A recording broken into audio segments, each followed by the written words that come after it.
kita dah ada masalah insulin insensitif ni, apa yang kita boleh bantu dari segi pemakanan? Kalau kita ada insulin resistant, berat badan kita dah terlebih, hormon kita dah tak betul, so kita ada major problem tahu dekat situ. Then you are trying to conceive some more. You nak conceive bukan setakat nak conceive tau. You nak conceive zuriat yang sempurna, sehat, akhlak, iman, segala tau. Bukan setakat nak menghasilkan satu jasad manusia lagi satu. You kena way before you conceive tu you sehat, sempurna, cukup sifat.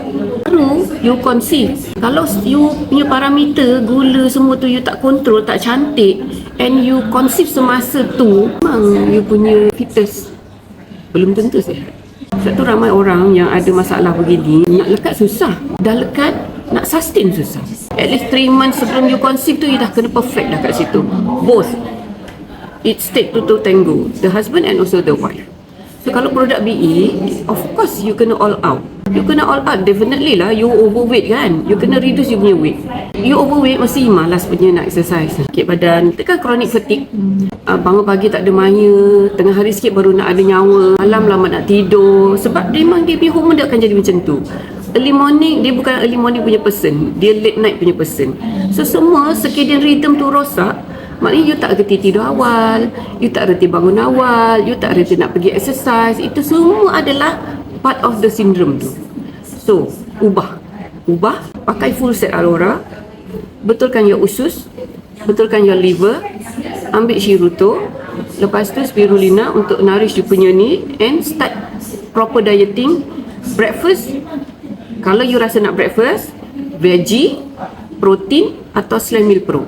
Kalau tak nak Slam Meal Pro, tak nak protein, tak apa, ambil plain water atau green tea, you drag sampai pukul 10 pagi atau even tengah hari pun tak apa.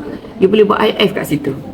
So tengah hari, bila you makan, suku-suku separuh, you ambil sayur banyak, lauk, nasi sikit. Lepas makan, ambil Slam Glow.